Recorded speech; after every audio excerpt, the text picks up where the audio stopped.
স্বাগত দীপ্ত সংবাদে। আপনাদের সাথে আছে আমি মোহাম্মদ ইফতেখার। রোহিঙ্গাদের দ্রুত প্রত্যাবাসন করতে না পারলে রোহিঙ্গা ক্যাম্প আন্তর্জাতিক জঙ্গি গোষ্ঠীর একটি কেন্দ্র হবে বলে আশঙ্কা করছেন স্বরাষ্ট্রমন্ত্রী আসাদুজ্জামান খান কামাল।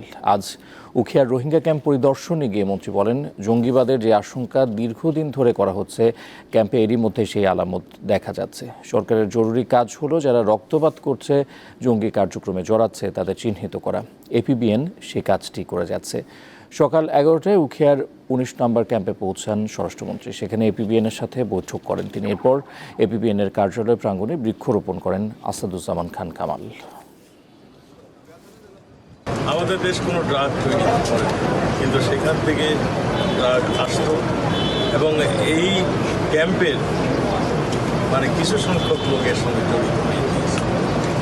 আমরা তাদেরকে চিহ্নিত করার চেষ্টা করছি।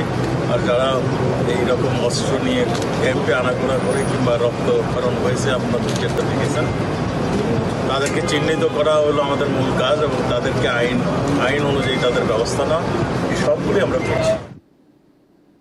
ঘূর্ণিঝড় রিমালের ক্ষতচিহ্ন উপকূলীয় জেলা জুড়ে এখনও পানিবন্দী পিরোজপুরের হাজারো মানুষ। 5 দিন পরও পুরোপুরি স্বাভাবিক হয়নি বিদ্যুৎ সরবরাহ। পটুয়াখালীতে জলোচ্ছ্বাসের পানিতে ভেসে গেছে অসংখ্য পুকুরের মাছ। ঘূর্ণিঝড় রিমালের প্রভাব কেটে গেলেও বিদ্যুৎ ও সুপেয় পানির তীব্র সংকটে রয়েছে পিরোজপুরবাসী। প্রায় 36 ঘন্টা পুরো জেলা বিদ্যুৎ বিচ্ছিন্ন থাকার পর কিছু এলাকায় সংযোগ চালু হলেও এখনও বেশিরভাগ গ্রাহকের ঘরে জ্বলছে না আলো। এই অবস্থায় চরম দুর্ভোগে সাধারণ মানুষ। এলাকায় আমাদের বিদ্যুৎ নাই, বিদ্যুৎ বিভাগে বলছে আইজে আসে কাইলে আসে, এরকম বলতে আছে, কিন্তু 5 দিন যাবত পর্যন্ত আমাদের এলাকায় কোনো প্রকার কোনো বিদ্যুৎ নাই। ঘূর্ণিঝড়ে জেলার নিম্নাঞ্চল তলিয়ে যাওয়ায় এখনও পানিবন্দী অবস্থায় রয়েছে হাজারো মানুষ। সবচেয়ে বেশি ক্ষতিগ্রস্ত হয়েছে কাউখালী, ইন্দুরকানী, ভান্ডারিয়া ও মঠবাড়িয়া উপজেলার নদী তীরবর্তী এলাকা। আমাদের পানির অবস্থা খুবই খারাপ, খাল বিলের পানি খুব নষ্ট হয়ে গেছে। এখনো বিভিন্ন উপজেলা পর্যায়ে এবং ইউনিয়ন পর্যায়ে বিদ্যুৎ বিচ্ছিন্ন রয়েছে, সেগুলো পরিপূর্ণভাবে ঠিক করার কাজ চলমান রয়েছে। পটুয়াখালীতে ঘূর্ণিঝড়ের কারণে সৃষ্ট জলোচ্ছ্বাসে ভেসে গেছে অসংখ্য মাছের ঘের ও পুকুর। জেলার মহিপুর ও আলীপুরে মৎস্য বন্দরে এখন শুনশান নীরবতা। বাজারগুলোতে সামান্য কিছু মাছের দেখা মিললেও দাম অনেকটাই চড়া। বাজারে মাছের দাম বেশি, কারণ বন্যায় সবতলাই গেছে। মাছ কম এবং মাছের দামও বেশি। 1 কেজি চিংড়ির মাছের দামই 800 টাকা। দিনাজপুরে গত 29 মে বয়ে যাওয়া ঝড়ে ব্যাপক ক্ষয়ক্ষতি হয়। সড়কের পাশে গাছ পড়ে যোগাযোগ বিচ্ছিন্ন হয়ে পড়ে বেশ কয়েকটি উপজেলা। এছাড়া খুঁটি পড়ে গিয়ে বিদ্যুৎ বিচ্ছিন্ন রয়েছে বিভিন্ন এলাকা। কামরুন নাহার, দীপ্ত, বার্তাকক্ষ। প্রবল বৃষ্টি ও পাহাড়ি ঢলে সিলেটের 5 উপজেলায় আকস্মিক বন্যা দেখা দিয়েছে। এতে গোয়াইনঘাট, জৈন্তাপুর, কানাইঘাট, কোম্পানিগঞ্জ ও জকিগঞ্জের লাখো মানুষ পানিবন্দী রয়েছেন। ঘরবাড়ি ছেড়ে আশ্রয়কেন্দ্রে উঠেছেন অনেকে। বুধবার থেকে সুরমা, কুশিয়ারা ও সারি নদীর পানি ছিল বিপদসীমার উপরে। পাহাড়ি ঢল আর অতিবৃষ্টিতে সুনামগঞ্জের নদ নদীর পানিও বেড়েছে।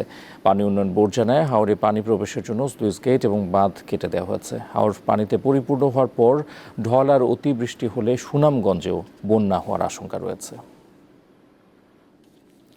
আওয়ামী লীগ সাধারণ সম্পাদক ওবায়দুল কাদের বলেছেন, পুলিশের সাবেক মহাপরিদর্শক বেনজির আহমেদের দেশ ছাড়ার বিষয়ে তিনি জানেন না। বেনজিরের গ্রেফতারের বিষয়টি আদালত ঠিক করবে বলেও জানান তিনি। সকালে ধানমন্ডিতে আওয়ামী লীগ সভাপতির রাজনৈতিক কার্যালয়ে সংবাদ সম্মেলনে ওবায়দুল কাদের বলেন, কেউ দুর্নীতি করলে তার দায় ওই ব্যক্তির, কিন্তু সে বিষয়ে সরকার নির্বিকার কিনা সেটাই দেখার বিষয়। সরকার দুর্নীতির বিরুদ্ধে ব্যবস্থা নিচ্ছে জানিয়ে তিনি বলেন, বিএনপির আমলে হাওয়া ভবনের নির্দেশে সারা দেশে দুর্নীতি চলত। গণতন্ত্রের কথা বললেও বিএনপি দেশের গণতন্ত্রকে ধ্বংসের কিনারায় নিয়ে গেছে বলে মন্তব্য করেন ওবায়দুল কাদের।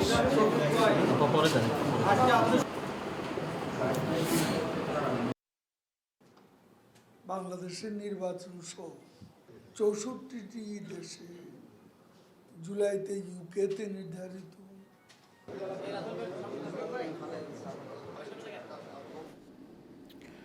রাজধানীর কাঁচা বাজারে লাগামহীন গতিতে ছুটছে নিত্যপণ্যের দাম। সপ্তাহ ব্যবধানে পেঁয়াজের কেজি বেড়েছে 10 টাকা, কাঁচামরিচের দাম দাঁড়িয়েছে 200 টাকায়। কুরবানির আগে মশলা সহ আদা রসুনের দামও ঊর্ধ্বমুখী। ঘূর্ণিঝড় রিমাল আঘাত হেনে চলে গেলেও বাজারে দামের ঝড় থামছেই না। সেই ঝড়ে চরম দুর্ভোগে নিম্ন ও মধ্যবিত্ত পরিবারগুলো।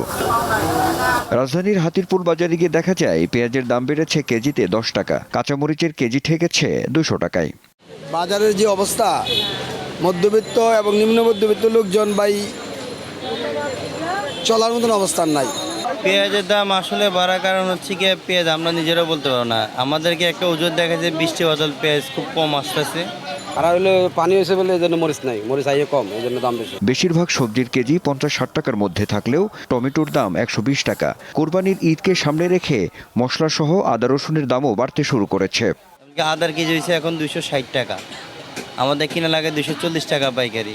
রসুন পাইকারি এখন 230, বিক্রি করা লাগে 250। করল্লা 40 টাকা, লাউ আটায় 30, 35, 40, পেঁপে 40-50, বেগুন 50 টাকা কেজি। আগে যেটা 50 টাকায় কিনতাম এখন 80 টাকায় কিনতে হয়। 80 টাকাটা যেমন টমেটো গেছে 120 টাকা হয়ে। ভর্তুকি প্রদান করুক এইসব জিনিসপত্রের উপর, যাতে মানুষের ক্রয় ক্ষমতার ভিতরে থাকে। মাছের বাজারেও দীর্ঘদিন ধরেই স্বস্তি নেই। দেশি প্রজাতির ছোট মাছের দাম সবচেয়ে বেশি। মাছ কিনতে আসলে সবসময় দেখা যায় কমছে না, বাড়ছে, শুধু বাড়ছে। আমদানি একটু কম আছে, 50 টাকা বাইরে গেছে গা, আবার আমদানি একটু বেশি হলে 50 টাকা কমে যায়। আর মাছের বাজার সবসময় মেরামই থাকবো। গরুর মাংসের কেজি 750 থেকে 800 টাকায় বিক্রি হচ্ছে। আনোয়ার হোসেন, দীপ্ত সংবাদ, ঢাকা। খেলার খবর। বিশ্বকাপের আগে শেষ প্রস্তুতি ম্যাচে ভারতের বিপক্ষে মাঠে নামছে বাংলাদেশ। শনিবার ম্যাচ শুরু রাত 8:30টায়। নিউ ইয়র্কের নাসাউ কাউন্টি আন্তর্জাতিক স্টেডিয়ামে ভারতের মুখোমুখি হবার আগে বেশ সমালোচনায় জর্জরিত শান্ত বাহিনী। অনভিজ্ঞ যুক্তরাষ্ট্রের বিপক্ষে 3 ম্যাচ সিরিজে 2-1 ব্যবধানে হেরে যায় শান্ত বাহিনী। সবচেয়ে বড় দুশ্চিন্তার নাম ব্যাটিং, তবে সবকিছুকে ছাপিয়ে এখন বিশ্বকাপের দিকে চোখ হাতুড়ুর শিশুদের। শ্রীলঙ্কার বিপক্ষে টাইগারদের প্রথম ম্যাচ 8 জুন, ভারতের বিপক্ষে প্রস্তুতি ম্যাচটা তাই নিজেদের পরখ করে নেবার শেষ সুযোগ শান্ত লিটনদের।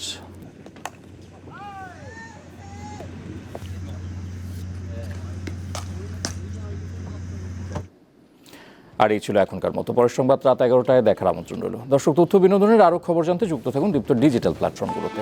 ধন্যবাদ।